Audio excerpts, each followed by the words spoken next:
Welcome back to the Wizard Shop. A lot of you guys are stuck at home this week, not much to do. We're going to put out a couple extra videos this week, give you guys something to do, something to keep you entertained. And we're also going to show you right now in this video a little bit of mechanicking. You guys have been wanting to see some mechanicking around, so we're going to do that right after this.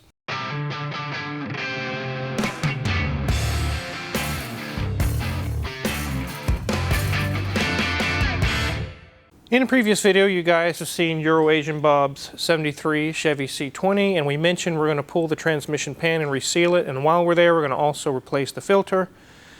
We're going to go ahead and do that now, and I'm going to raise this thing up, and I'm going to show you guys some of the steps along the way, and a really cool wizard tip for anything that has a pan. It could be a transmission pan or an engine oil pan or anything pan. So let's get started.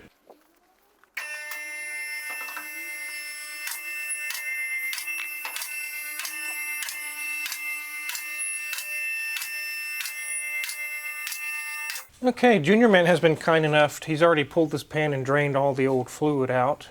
There's some interesting stuff about the fluid I'm going to show you guys. But for now, there's just a couple bolts holding this on. These are 1/2-inch bolts.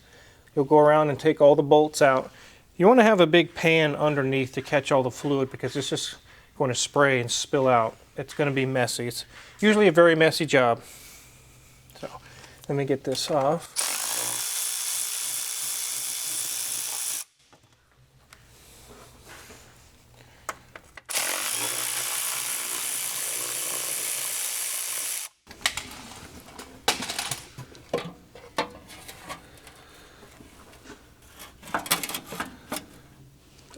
This right here is something that we use on transmissions.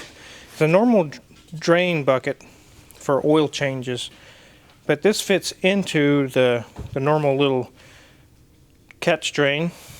It gives you a much wider aperture to catch the fluids.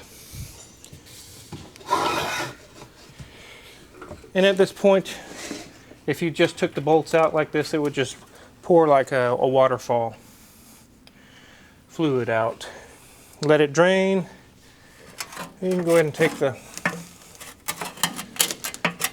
As you can see, I can't get the pan all the way down because this cross member is in the way, and it's typical in a lot of cars for it to be that way. The valve body hangs down low enough to where it catches on the pan and you can't get it off. What I did is just loosen these transmission mounts. You don't have to take them all the way out. You just loosen them. And if you're doing this on the ground, you can use your normal floor jack with some blocks of wood. I've got several blocks here because this is so high. I'm just lifting it just for a few seconds.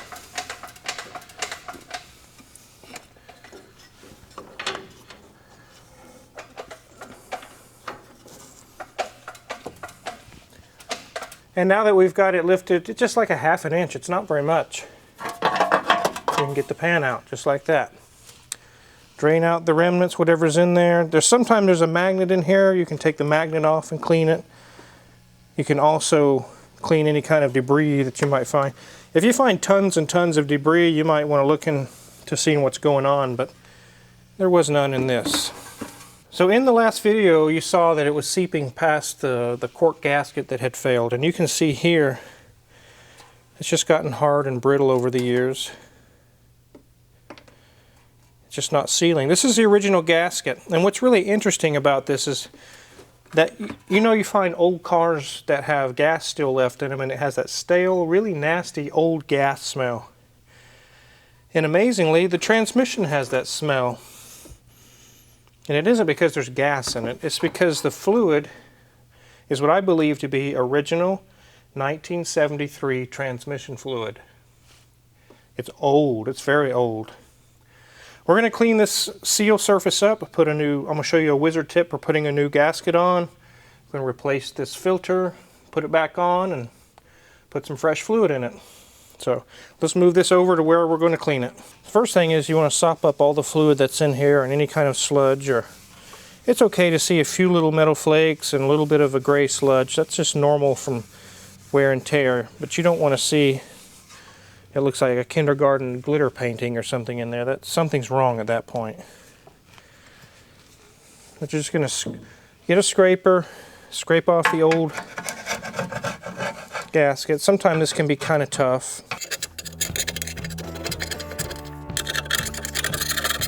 This one's pretty easy because it's so old and brittle.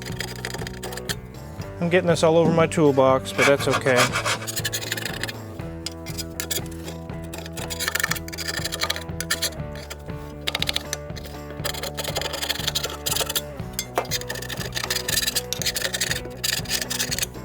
Almost done with that part.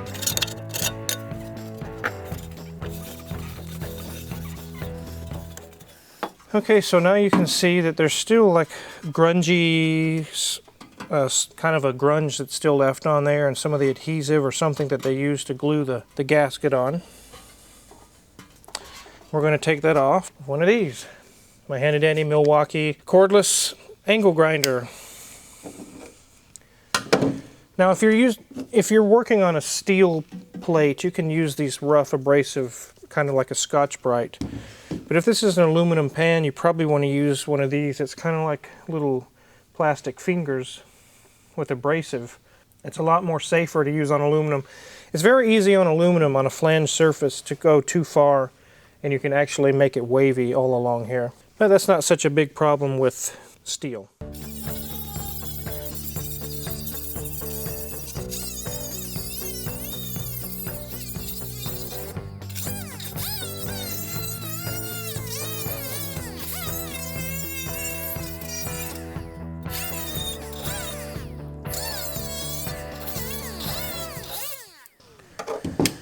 So we've got it fairly clean. It doesn't have to be spotless like you're going to eat off of it. It just has to have all the debris and gunk and most of it gone, which is what we've done. Now these type of a pad, they leave like a sand, almost like a sand inside of there. You don't want to put your pan back on with that on there. What I do is I get brake cleaner after I'm done cleaning this all off and just spray and flush and clean it all out.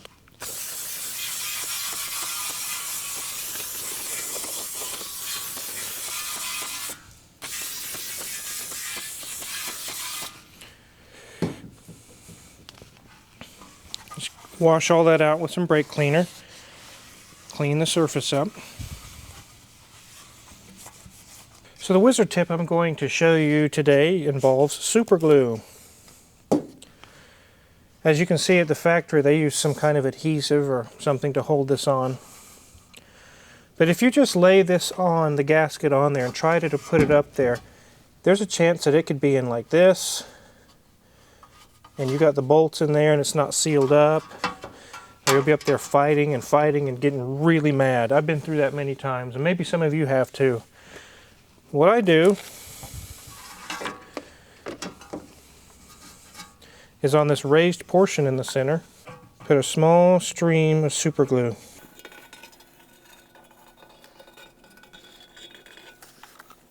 And you put your gasket on and quickly line up the holes. Kind of hold your arms on it to get it to kind of initially start to dry. As soon as it starts to stick, you'll real quick flip it over. Make sure the holes are lined up. Like so. And then you grab something heavy and set it on there. Set that on a flat surface, let it set for about 5 minutes and let it dry. Same thing for our filter. It comes with this little gasket. Make sure you've got everything lined up, arranged so that you're not figuring this out while the glue is drying. Put a little bit on the gasket. Don't put it really thick, just a small little stream of it. Like that. This is small enough that you can hold it with your hand. Make sure you got your holes lined up.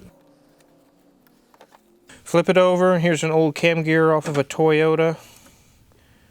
And let that dry for 5 minutes. While that's drying, let's get this ready for mounting the pan back on. We'll clean the flange area off. You don't want any pieces left over, any pieces of gasket that'll cause it to not be a nice even flat surface. Okay, now we're going to take our filter off. There's different ways that they mount filters on different transmissions. Sometimes it's just stuck up into a hole with like a rubber seal. Friction holds it in. You can just pull it right out. On this older style TH350 transmission, it's just 2 flathead screws. You're going to have some fluid come out.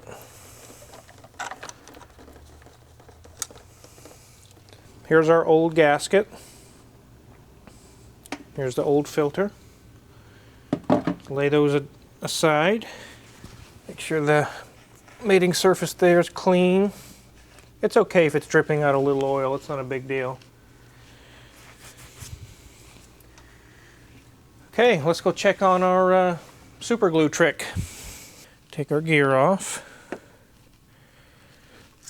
Ta-da! The gasket's not going anywhere. We're not going to accidentally not put it on or have it cockeyed or crooked. It's going to be exactly lined up with the holes. There's our filter.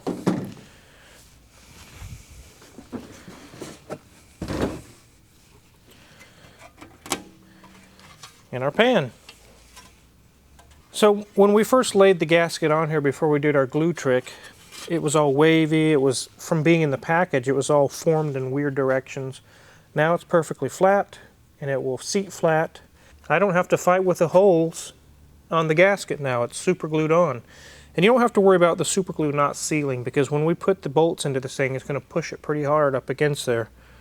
It will seal. I have done this trick for over 10 years, and it's never had a comeback because it was leaking. It always works. The old gasket was cork, and we could have gone back with cork, but this is the update to have a rubber gasket. It lasts a little longer, and it doesn't split as easy, and it can handle age a little bit longer. So let's go ahead and go get our filter on, and then let's put our pan on. It says here on the filter front. You want that to be facing the front of the vehicle.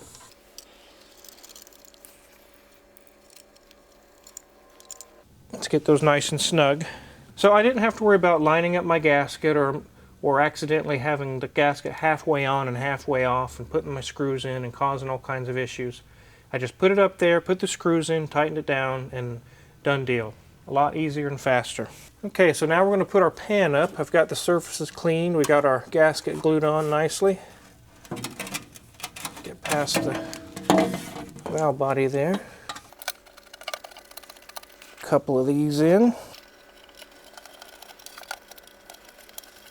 So you get 2 or 3 bolts in to hold it in place. You don't tighten those down. You go put the rest of all your bolts in. Let's do that real quick. I usually take a little bit of brake clean and spray my bolts off and get any kind of grit or anything out of it. I'm going to bring the bolts in a little bit. I'm not going to tighten them all the way down. I'm just bringing the pan a little closer.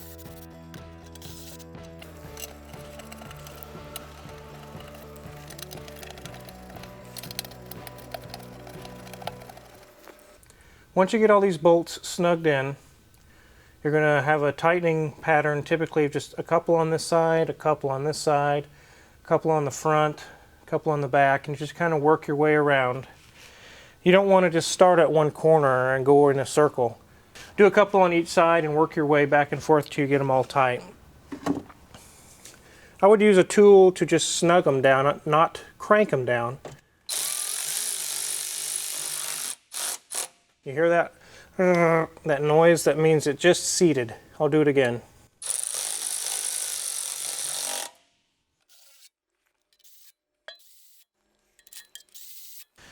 Okay, here's where a lot of mechanics get into trouble.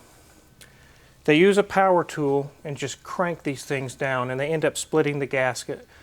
It'll end up where each bolt is, the rubber will actually pooch out like almost like a half circle shape. End up cracking the gasket or breaking it. The goal here, whether you're using cork or rubber, is not to tighten the fasteners to within an inch of their life. That's not what you do down here.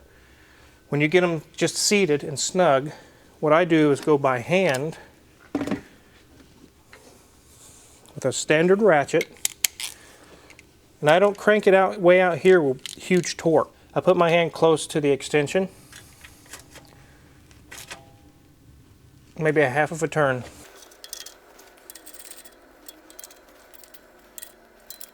just like so.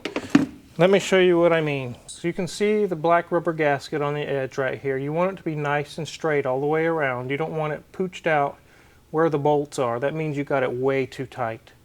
You get it snug and then a half a turn, that's what I did. And you get a feel for it over the years, what feels really good and what's too tight and too loose. But you want to make sure when you're all done that you got this nice black lip around the whole pan. That means the gasket's lined up, it's tightened just right, and you're ready to go. If you've gone that too tight, can you still use the gasket? No, once you tighten it too tight and you've squished it out too far, you really need to get another gasket because it deformed it. That's what it does, it deforms it where the bolts are. It can really damage it, especially cork. It can just split it in half. So be careful with that, guys. This is an area where a lot of guys, I've trained them to do this job. They'll split the gasket and we have to pull it back off and do it over again. Well, thanks for following along, guys. I just wanted to show you a quick little run through on doing a transmission pan gasket. I knew we were going to be doing that job on here and I figured you guys could see how it's done. I'm going to let Junior Mint finish it up because he actually started the job. I'll let him finish the job. But once we get it all tightened down, everything back together, you can get brake cleaner and a small wire brush and you can clean the exterior of the pan. In an industrial setting, you might throw that in a parts washer and just wash it off, but how many of you guys have a parts washer sitting at home? What I'm doing is I'm showing you how you can do this at home in your home garage.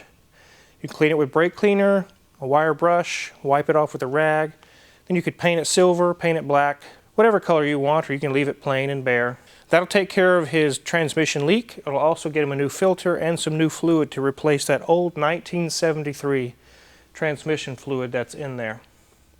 So I'm going to let Junior Mint finish that up, and I'm going to go clean up and wash my hands. I've got many other cars to work on in here, diagnose. Any of the tools that I've used, or if you're curious what tools I do have, check my Amazon affiliates page. They're there also for the UK. There's Amazon Affiliate UK in the link below.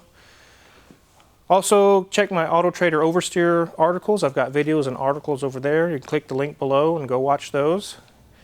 And if you haven't hit the subscribe button already, go ahead and do that. We got many more cool videos to come. Thanks for watching.